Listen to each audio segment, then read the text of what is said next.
Olá! Bem-vindos a mais uma exploração aprofundada aqui conosco. Olá. Hoje a gente tem um material, olha, fascinante. Trechos de uma tradução brasileira da Ilíada, de Homero, feita lá no século XIX por Manuel Odorico Mendes. Isso. E não só a tradução em si, né?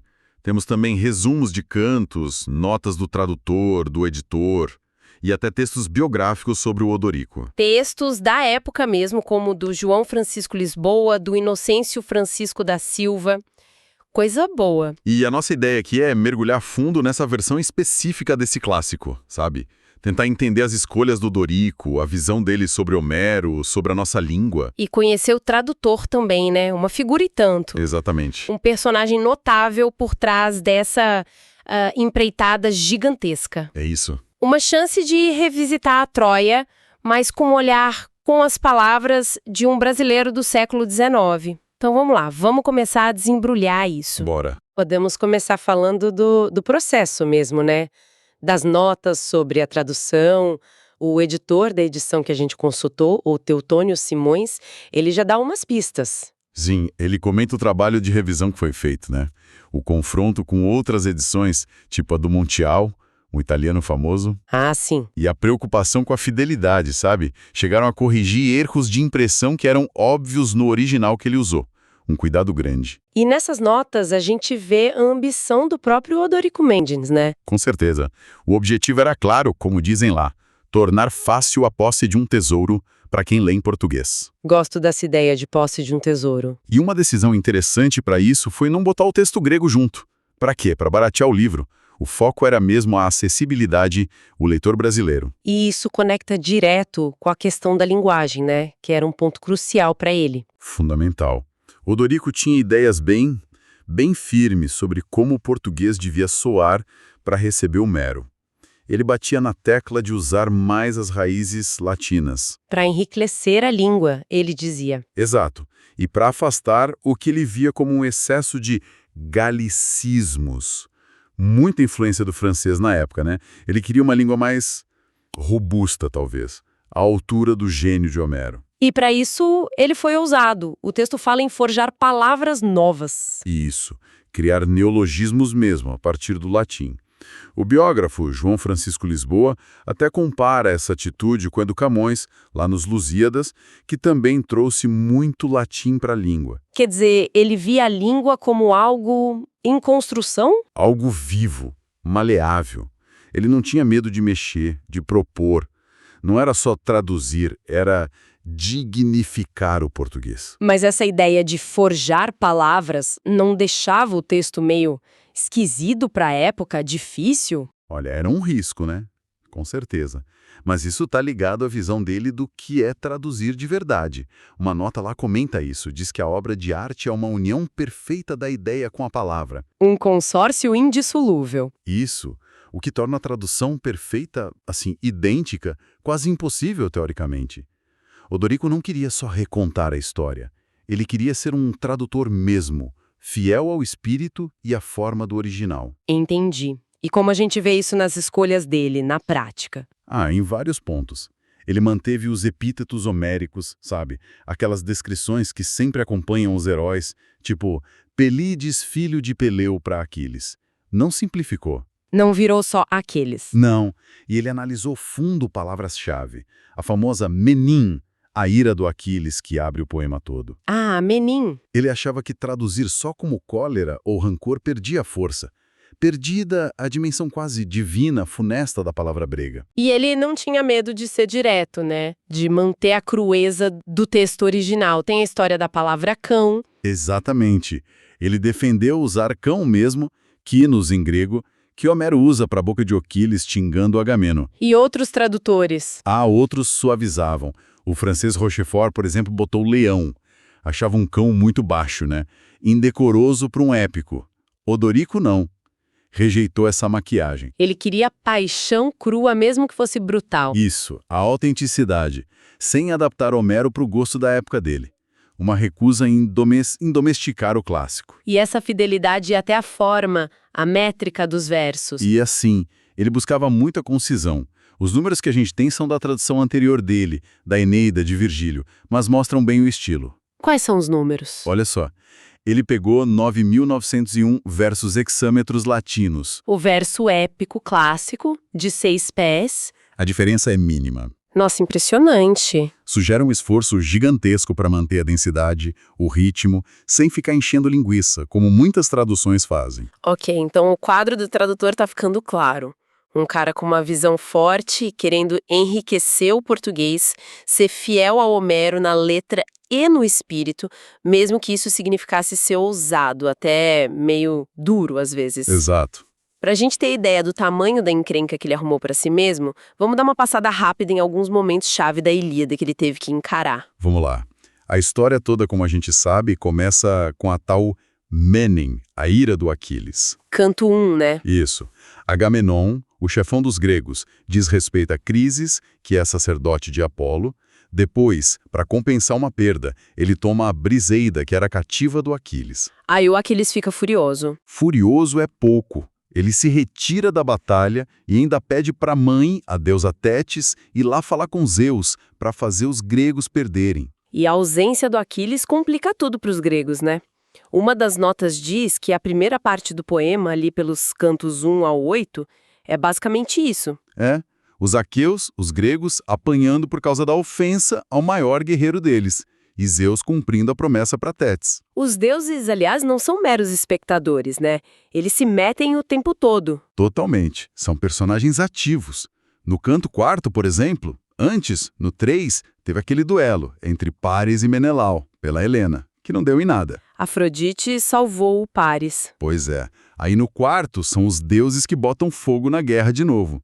Juno, a Hera, que odeia os troianos, convence Júpiter, o Zeus, a deixar Minerva, Atena, induzir um cara, o Pândaro, a ferir o Menelau. Pronto, quebrou a trégua. Vontade divina e paixão humana, tudo misturado. O tempo inteiro. E tem os grandes duelos, né? Aqueles momentos de glória e violência pura. O canto 7 tem o Heitor, o herói troiano desafiando qualquer grego. E quem vai é o Ajax Telamônio, uma luta brutal que só para quando escurece. Os arautos têm que intervir.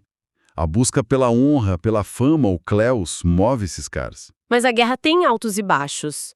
No canto 8, Zeus proíbe os outros deuses de ajudarem. Mas ele mesmo ajuda os troianos. Solta raios e força os gregos a recuarem feio lá para perto dos navios. A situação fica crítica para os aqueus. É um vai e vem constante, né? Vitórias, derrotas e muitas vezes decidido pelos deuses ou pela falta do Aquiles. Exatamente. Um fluxo tenso. E a coisa pega fogo mesmo com a morte do Patroclo, né? O amigo querido do Aquiles. Ele entra na luta com a armadura do Aquiles para tentar salvar a situação. Ah, sim.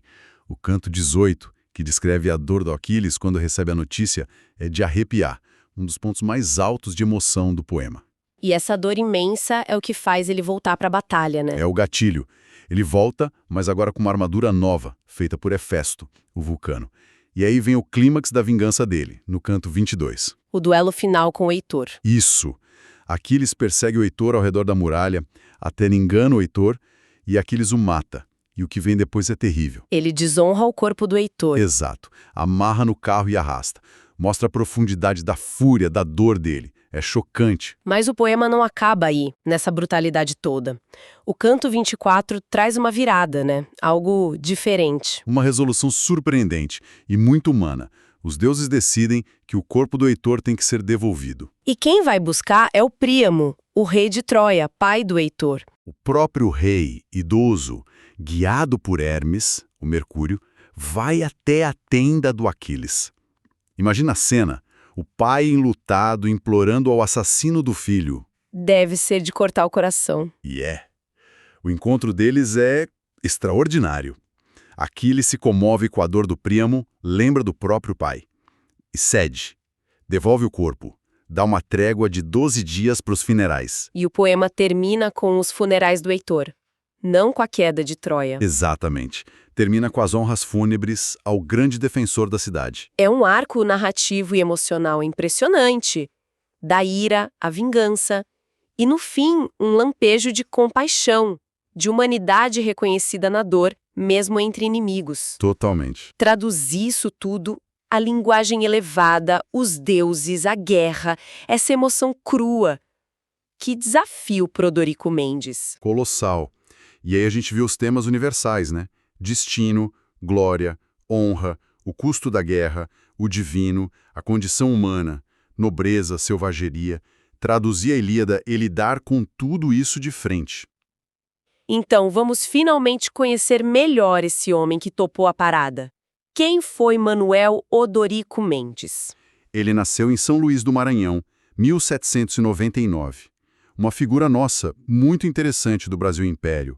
O biógrafo João Francisco Lisboa, que escreveu sobre ele em 1862, faz questão de dar o contexto da época. O que ele diz? Ele lamenta como Portugal, a antiga metrópole, já não conhecia quase nada da vida intelectual e política do Brasil independente.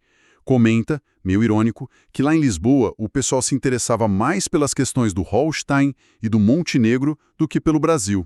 A não ser pelo câmbio e pelo comércio, né? Isso, só dinheiro e negócio. Uma desconexão grande já ali. Interessante essa percepção. E o Lisboa viu o Brasil como a maior de todas as grandes obras de Portugal, a única que tinha sobrevivido à decadência do Império Português. E nesse cenário todo, a obra do Odorico ganha um peso ainda maior, né? Ganha sim. Trazer os maiores épicos da antiguidade para o português do Brasil com uma linguagem pensada, ambiciosa, pode ser visto como uma afirmação cultural, uma prova de maturidade intelectual da jovem nação.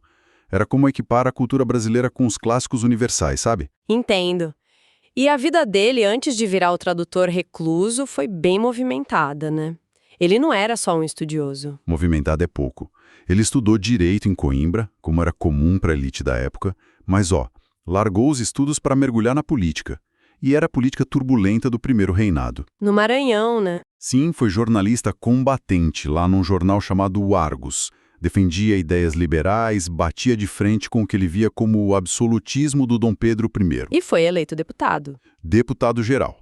Participou ativamente da oposição liberal que pressionou tanto que levou à abdicação do Dom Pedro I no famoso 7 de abril de 1831. Ele era visto como radical para a época. O Lisboa descreve as posições dele como democráticas e quase republicanas, bem avançado, sim. Mas parece que depois da abdicação ele deu uma mudada de tom. Exato, o cenário ficou muito instável, né? Risco de o Brasil se fragmentar. Aí o Odorico passou a defender a monarquia sobre a regência para o Pedrinho, o futuro Dom Pedro II.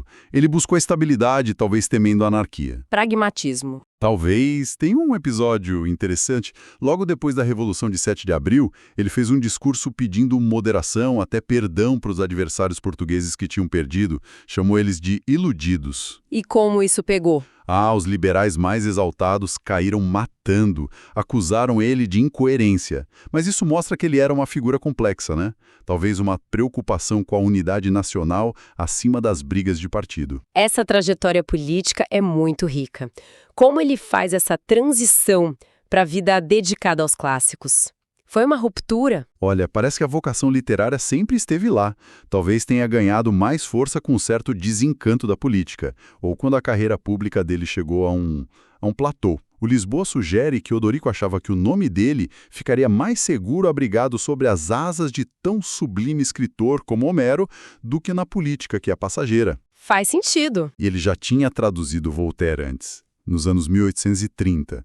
Não foi do nada. E aí, em 1847, ele toma uma decisão drástica, se muda para a França. Isso, para se dedicar 100% às grandes traduções. Publicou a Eneida de Virgílio em Paris, em 1854. Um trabalho que já mostrava o estilo dele, a erudição. E depois, encarou Homero. Ilíada e Odisseia. E como ele vivia lá, como ele era visto? O Lisboa descreve ele como um homem de caráter íntegro, sabe? Contente da medíocre fortuna que tinha, vivendo de forma tranquila e proficuamente, dedicado aos estudos. E ele morreu fora do Brasil, né? Morreu em Londres em 1864, pouco depois de terminar os manuscritos de Homero. Tem um relato bem tocante de um amigo, A.R. Saraiva, que estava com ele nos últimos dias. O que esse relato conta de especial? conta do cuidado extremo que Odorico tinha com os manuscritos finalizados de Homero, como se fosse um tesouro mesmo, e que mesmo doente ele ainda quis dar uma passada rápida para ver uns pontos culturais de Londres. Ah, que interessante. E menciona a lápide dele, que o celebrava como Virgílio brasileiro e Homero brasileiro. Tinha uma expectativa na época de que os restos mortais dele voltassem para o Maranhão e que o imperador Dom Pedro II bancasse a publicação de Homero. O que acabou acontecendo, né? Postumamente. Sim, aconteceu. Que trajetória! Da luta política lá no Maranhão, na corte, para essa reclusão estudiosa na Europa e culminando com a tradução dos pilares da literatura ocidental. Uau! Ele acaba personificando um tipo de intelectual do século XIX brasileiro, né? Um cara engajado na construção da nação, mas ao mesmo tempo super conectado com a tradição clássica europeia. E nesse diálogo, ele buscava afirmar a própria identidade cultural do Brasil. O trabalho dele foi muito além de só passar as palavras para o português. Muito além. Ele interpretou um mundo antigo para o Brasil da época dele. Usou a tradução como um ato de apropriação cultural, de enriquecimento da própria língua. É algo muito maior. Bom, então, resumindo a nossa exploração de hoje, a gente viu a força incrível e duradoura da Ilíada, seus temas universais, honra, guerra, fúria, compaixão. Que continuam ressoando, né? Sim. Analisamos as escolhas do Odorico Mendes ao traduzir essa obra para o português aqui do Brasil, lá no século XIX. Uma tradução ousada, consciente, buscando fidelidade, mas também forjando uma linguagem... Uma linguagem própria, com marca registrada. E acompanhamos a vida desse maranhense notável, da política agitada à erudição focada, deixando esse legado imenso. É impressionante como o trabalho dele mostra o papel vital do tradutor, né? Essa ponte entre culturas, entre tempos. Cada tradução é uma releitura, é um diálogo novo. É verdade. E isso levanta uma questão maior, sobre como cada geração, cada cultura redescobre os clássicos, se apropria deles, mantém eles vivos, relevantes, conectando com as suas próprias questões, sua própria língua. A tradução é essa conversa que nunca acaba com o passado. Uma conversa contínua. E para a gente terminar, fica aqui uma provocação para quem nos ouve pensar um pouco mais, considerando essa vida política intensa do Odorico Mendes, as lutas liberais, a experiência de ver o imperador cair, as brigas entre facções. Todo aquele turbilhão. Como será que tudo isso moldou o jeito dele ler e traduzir Homero? Poemas épicos que falam justamente de guerra, poder, honra, destino, a glória e a queda dos heróis. Boa pergunta. Será que a gente consegue ouvir ecos das tensões, das esperanças do Brasil do século XIX na versão dele do mundo homérico? Fica aí a reflexão. Fica a reflexão. Até a nossa próxima exploração. Até a próxima.